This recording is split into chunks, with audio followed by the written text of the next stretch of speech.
El Señor esté con ustedes. Lectura del Santo Evangelio según San Mateo.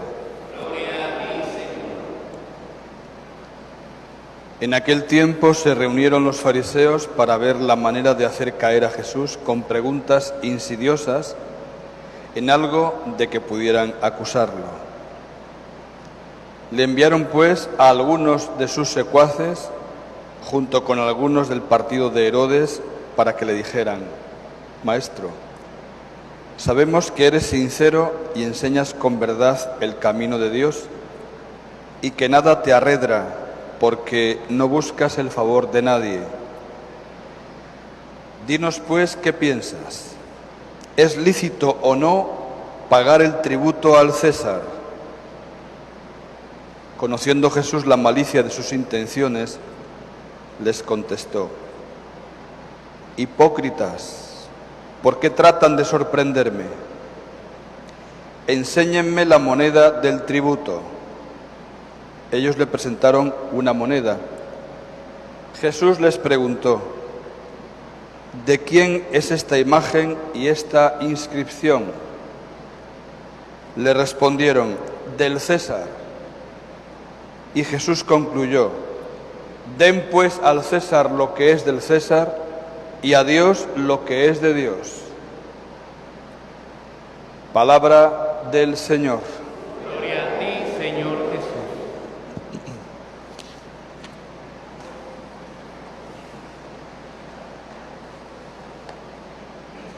Corría los siglos 6-7 antes de Cristo, cuando el pueblo de Israel fue deportado a Babilonia durante un tiempo en el que el sufrimiento se hizo presente en medio del pueblo por ese destierro que tuvo que sufrir a manos de los babilonios, zona situada hoy en día, para que podamos hacernos la ubicación geográfica, en torno a Irak. Un tiempo después, el rey persa, distinto de los reyes babilonios, llamado Ciro, que es el que habla hoy la lectura del profeta Isaías, libera al pueblo de Israel de su cautividad.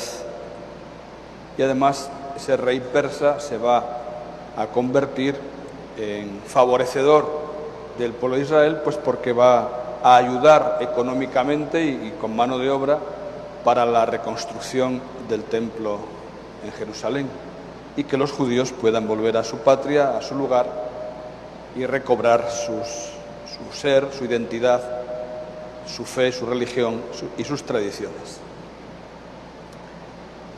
Y la lectura del profeta Isaías de hoy es muy hermosa, porque Dios habla a este rey, ¿verdad? Y las palabras que nos transmite hoy la Sagrada Escritura son, además de bellas, son fundamento también de la fe que nosotros mismos tenemos. Yo soy el Señor y no hay otro. Fuera de mí no hay Dios. Esta es una convicción que nosotros los católicos la tenemos de siempre, ¿verdad? Sabemos que esto es verdad, esta es la verdad. Fuera de mí no hay Dios, yo soy el Señor y no hay otro.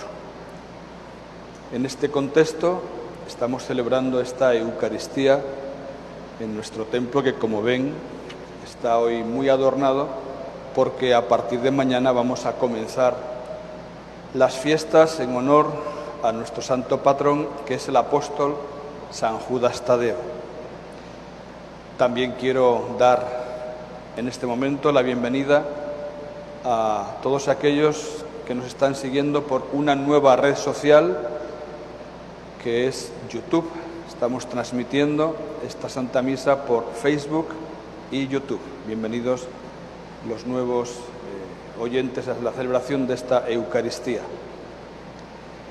Fuera de mí no hay otro, fuera de Dios no hay otro. Pero nosotros, que poseemos una tradición muy larga de nuestra fe, tenemos grandes conocimientos acerca de Dios, sabemos quién es Dios. Sabemos que Dios es amor, misericordia, paz, eternidad, magnanimidad, bondad. ¿Qué quiere decir, por lo tanto, la sentencia fuera de mí no hay Dios? Pues que fuera de Dios no hay paz, no hay amor, no hay verdad, no hay misericordia. Por eso esta afirmación es tan trascendental para nuestra fe, para que la podamos entender bien. Fuera de Dios no existe nada de esto. Y si no existe nada de esto, está el vacío, está el sinsentido, está el mal, en definitiva.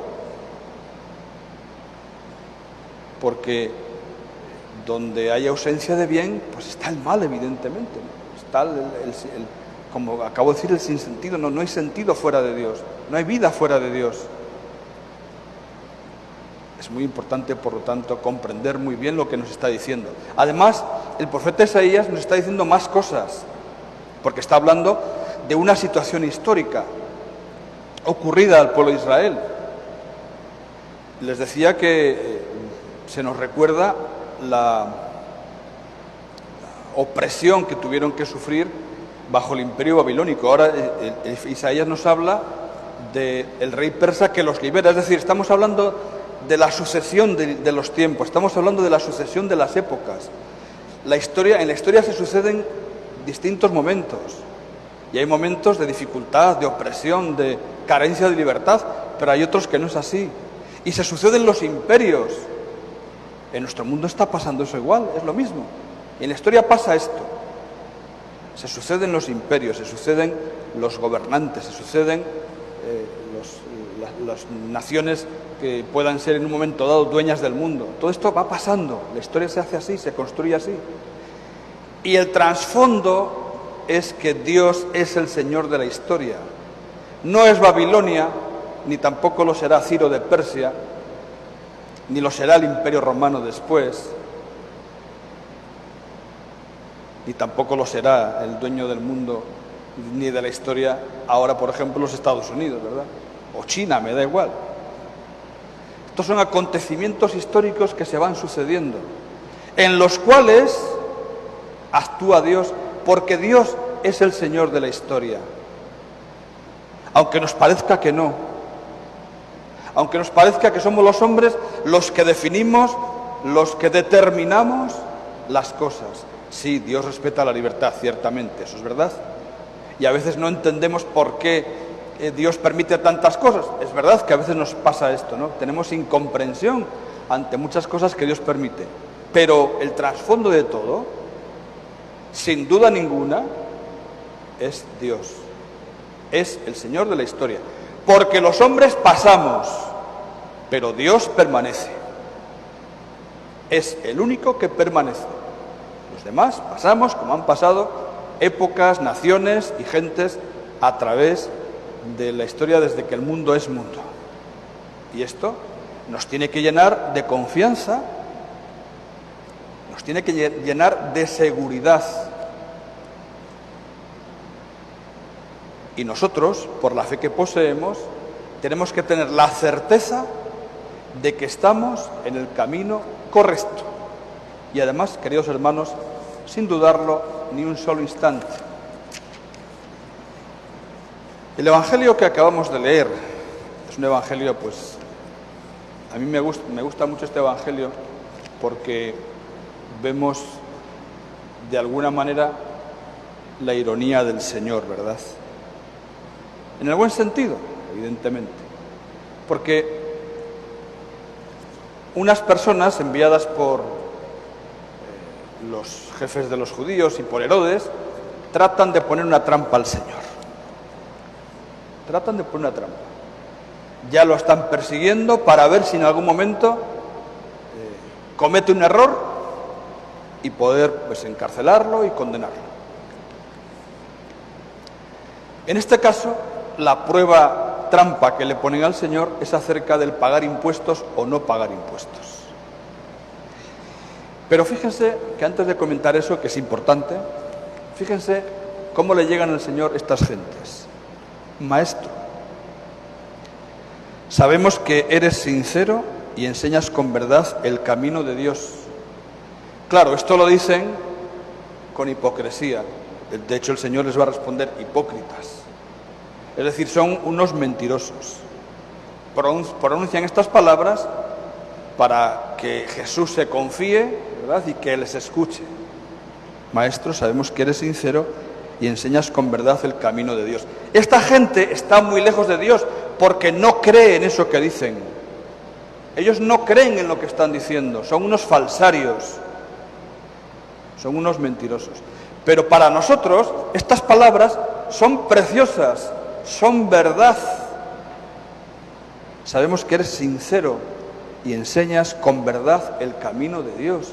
Claro que esto es verdad, claro que Jesús es sincero, claro que enseña el camino de Dios, por supuesto que sí. Nosotros sí creemos de verdad en estas palabras, aquellos no. Ellos estaban lejos de Dios, su corazón estaba muy lejos de Dios, no son gente auténtica. Pero tú y yo, sí, ¿verdad? Queremos ser gente sincera y queremos creer que Jesús nos está enseñando el camino de Dios. Y ese camino de Dios es el mismo Cristo. De hecho, Él dirá, San Juan nos lo transmite, yo soy el camino, la verdad y la vida. Yo soy el camino, la verdad y la vida.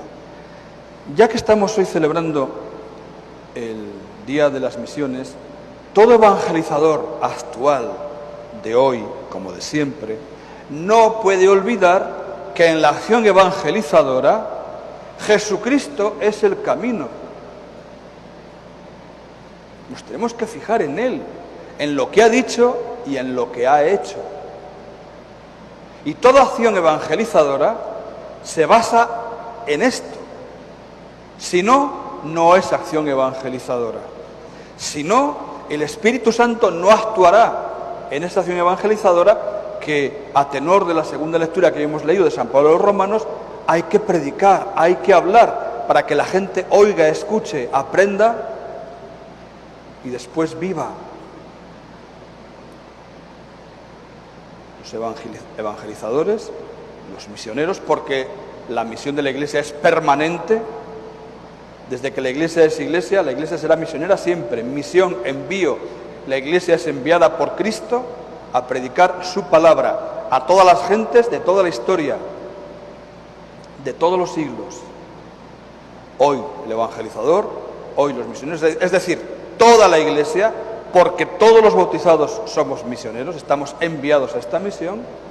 Tenemos que tener muy claro que Cristo es el centro de nuestra vida y que hay que anunciarle a Él, y todo lo que se haga en la Iglesia Universal, en una diócesis, en una parroquia, en cualquier comunidad, tiene que estar hecho según los criterios de Jesucristo y no los nuestros.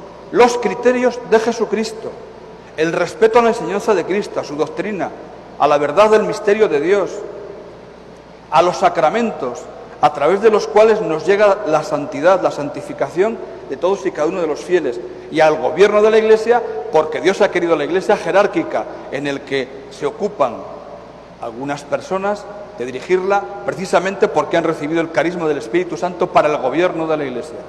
Y estas tres cosas, enseñar, santificar y gobernar, son esenciales en la Iglesia católica y para todo evangelizador y para todo misionero. Nunca perdamos de vista que es Jesucristo el centro de la acción misionera y evangelizadora. Y ahora quiero comentar un poquito ese diálogo que, como les decía, a mí me gusta mucho que hay entre estos que quieren poner una trampa al Señor y el mismo Jesús. ¿Hay que pagar o no hay que pagar al César? No se esperaban la respuesta del Señor. Porque claro, ellos pensaban, si dice que no, está incitando a la revolución. Y si dice sí, se está poniendo en contra del pueblo, que el pueblo no quiere a los romanos y no quiere pagar a los romanos. Es decir, ya han agarrado al Señor a ver qué dice, ya no tiene salida. Ellos piensan que sea cual sea la respuesta del Señor, ya no tiene salida, ya está, ya lo hemos atrapado. No se esperaban ese, den al César lo que es del César y a Dios lo que es de Dios. Con lo cual, hizo varias cosas. Primero les tapó la boca, ¿verdad? Como se dice de forma coloquial. Ya no supieron qué decir. Pero además, esta frase, que ha sido muy comentada y muy explicada a lo largo de la historia de la Iglesia, enseña varias cosas. ¿Cuál es el motivo por el cual dice el Señor, den al César lo que es del César? Pues lo tenemos en el diálogo. ¿De quién es esta inscripción de esta moneda que ustedes me presentan? Y esta imagen, ¿de quién es la inscripción? ¿De quién es la imagen? Del César. Bueno, pues denle al César lo que es suyo. Y la segunda parte, y a Dios lo que es de Dios, ¿qué significa? ¿Quién es imagen de Dios? El hombre. Nosotros somos imagen de Dios. Y si somos imagen de Dios, tenemos que darle a Dios lo que es de Dios. ¿Y qué es de Dios? Nosotros mismos somos de Dios. A Él y solo a Él le debemos la existencia.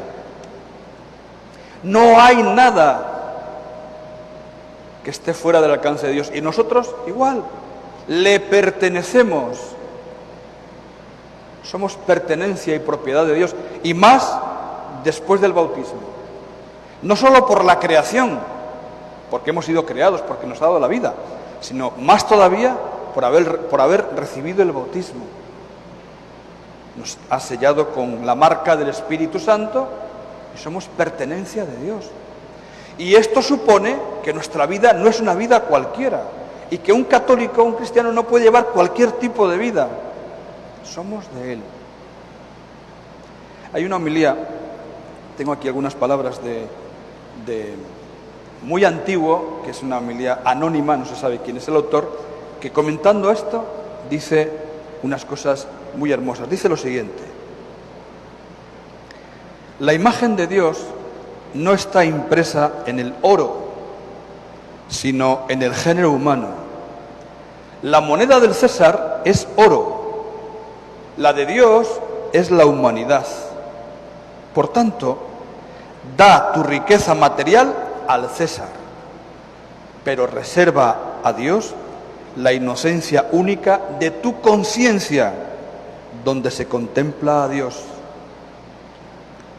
El César, en efecto, ha impreso su imagen en cada moneda, pero Dios ha escogido al hombre que Él ha creado para reflejar su gloria. Qué verdad encierran estas palabras de esta homilía del siglo II, creo que es anónima. Somos imagen de Dios y por lo tanto le tenemos que dar a Dios lo que es de Él. La Iglesia y los comentaristas, exégetas y comentaristas de la Biblia de estas frases del Señor siempre nos han enseñado que con estas palabras el Señor ha dejado claro que tenemos obligaciones que no se deben de confundir. Por un lado, somos ciudadanos, ¿verdad?, de un lugar, una nación, un país, el que sea, pero además somos hijos de Dios. Es la separación del ámbito político y del ámbito religioso. Ciertamente es así, los comentaristas tienen razón en esto, pero va mucho más allá. No solamente es separar lo civil de lo religioso, y un cristiano además tiene que tener conciencia de que no se puede dividir. Yo soy ciudadano de tal sitio, pero soy cristiano. Es más, mi identidad de fe es más profunda y va mucho más allá que la pertenencia a un lugar histórico y en un tiempo determinado de la historia. Va mucho más allá. Mi ser católico, mi pertenencia de fe es mucho más grande, es mucho más profunda, mucho más honda que lo que me da el espacio y el tiempo en un determinado momento de la historia.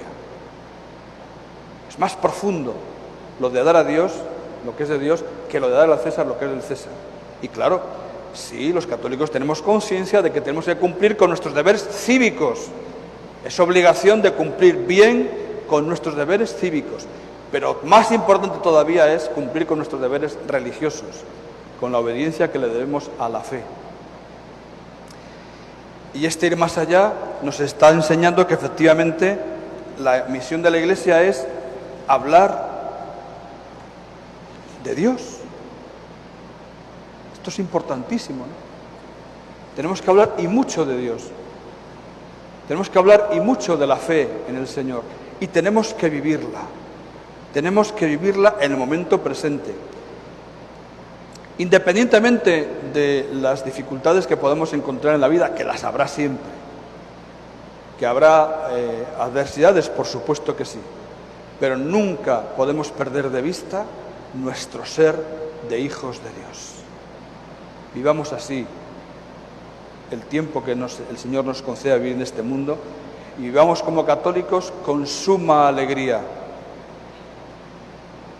con la confianza de que nuestra vida está puesta siempre en las manos de Dios y que Él nunca nos dejará.